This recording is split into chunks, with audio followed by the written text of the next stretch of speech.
Maidop dan juga saudara, beberapa saat yang lalu Kabid Humas Polda Jawa Timur telah menggelar pernyataan resminya terkait dengan adanya penambahan jumlah korban yang meninggal dunia akibat ledakan bom yang terjadi di 3 gereja yang ada di kota Surabaya. Dan saat ini beliau sudah ada di samping saya. Mohon izin Bapak, ini untuk jumlah korban yang bertambah hingga saat ini ada total berapa Pak? 18 ya yang meninggal dunia, termasuk pelaku penyerangan aksi teror dari satu keluarga 6 orang ini. Jadi dari masyarakat ada 12. Tetapi esensinya adalah bahwa memang kita akan terus melakukan update terhadap perkembangan identifikasi yang sudah akan kita laksanakan.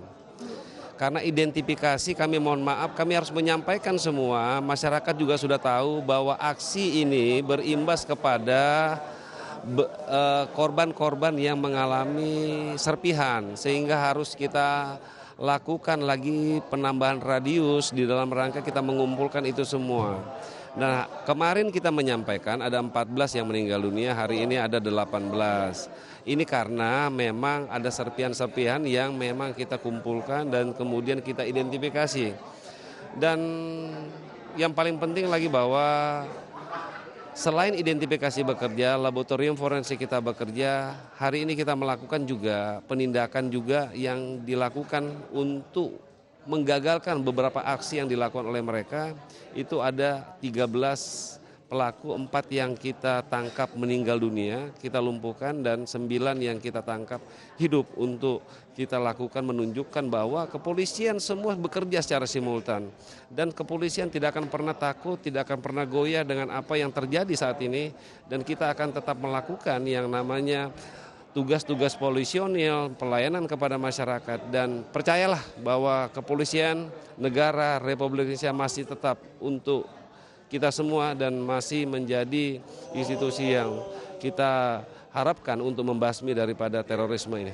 Nah, kita kembali lagi dengan jumlah korban yang terus bertambah. Ini sebetulnya dari kondisi korban yang sekarang ini juga masih dirawat, seperti apa rata-rata mereka Pak? Kemarin memang harus kita akui ya bahwa yang masuk identifikasi itu tidak semua.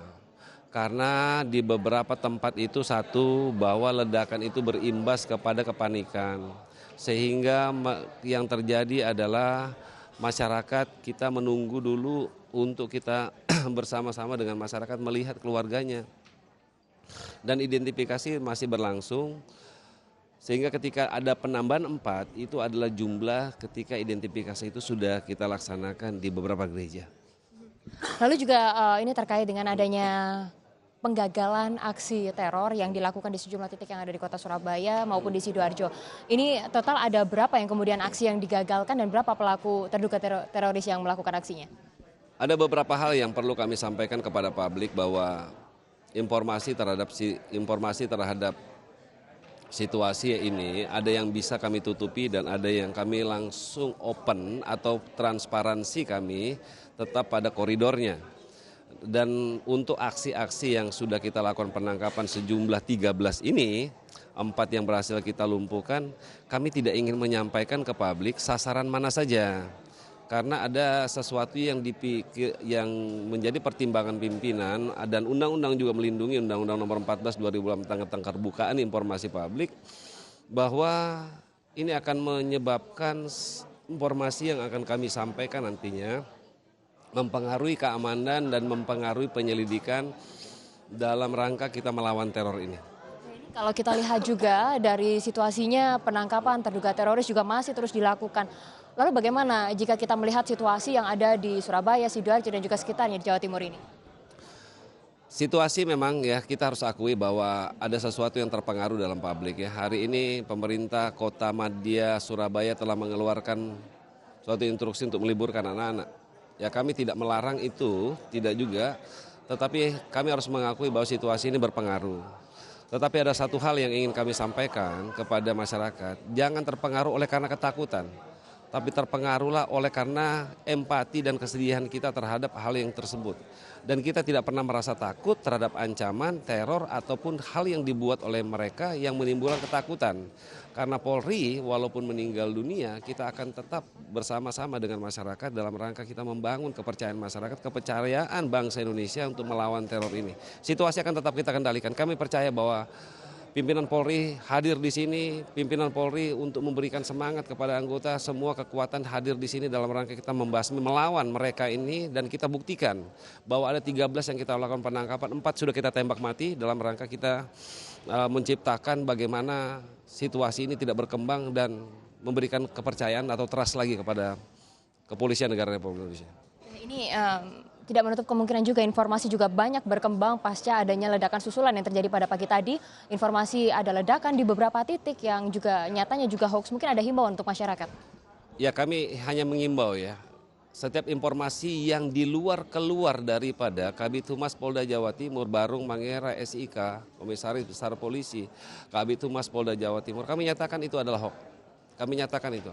Jadi pernyataan yang keluar dari kami adalah satu pintu yang sudah ditunjuk oleh pimpinan untuk menyampaikan kepada publik perkembangan rilis situasi terkini maupun apa yang sudah kita lakukan, baik dilakukan melalui identifikasi, melalui penangkapan, penindakan, dan melalui daripada laboratorium forensik yang simultan operasionalisasi kepolisian bekerja di luar daripada informasi yang saya sampaikan. Kami tidak bertanggung jawab alias bukan pernyataan dari kami atau alias hoax ya. Ada satu lagi pertanyaan, ini berkaitan dengan jenazah yang baru saja tiba di Rumah Sakit Bayangkara di Polda Jatim ini. Dari jumlah kantong jenazah yang tiba, ini ada total 5, sementara jenazahnya yang kami dapat informasinya dari Mapolrestabes Surabaya. Sebetulnya dari data tersebut, mana yang benar-benar angka dari korban? Tadi kami baru sampai ya ke Rumah Sakit Bayangkara, kami menanyakan langsung kenapa ada kantung 5 jenazah, sementara yang kita dapatkan informasi adalah 4. Ternyata memang ada beberapa jenazah yang mengalami body pack ya. Body packnya itu terpecah dan kemudian hasil daripada getaran dan pengaruh dari bom itu sendiri kepada pelaku, sehingga kita kumpulkan serpian-serpian itu dan kemudian memasukkan kepada kantong satunya.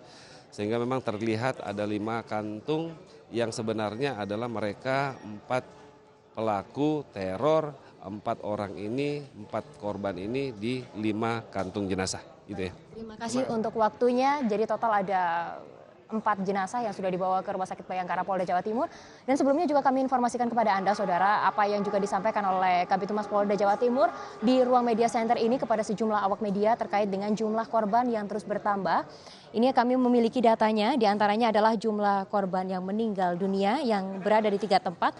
Di antaranya adalah 7 korban yang telah meninggal dunia di Gereja Santa Maria, yaitu 7 orang meninggal dunia, di mana rinciannya 2 adalah terduga pelaku bom bunuh diri, sementara 5 merupakan warga sipil termasuk juga aparat. Itu di lokasi pertama pengeboman.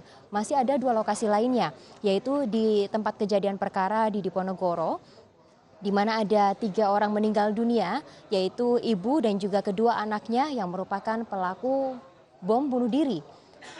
Dan saudara, untuk TKP ketiga atau tempat kejadian perkara ketiga di mana korban meninggal dunia sebanyak 8 orang, diantaranya adalah 7 yang merupakan warga sipil, sementara 1 orang merupakan pelaku. Sehingga jika diakumulasi secara keseluruhan, jumlah korban yang telah dinyatakan meninggal dunia baik dari aparat, lalu juga warga sipil dan juga pelaku bom bunuh diri, ini sebanyak 18 orang. Hal tersebut ya tadi juga telah dikonfirmasi oleh pihak Kabid Humas Polda Jawa Timur.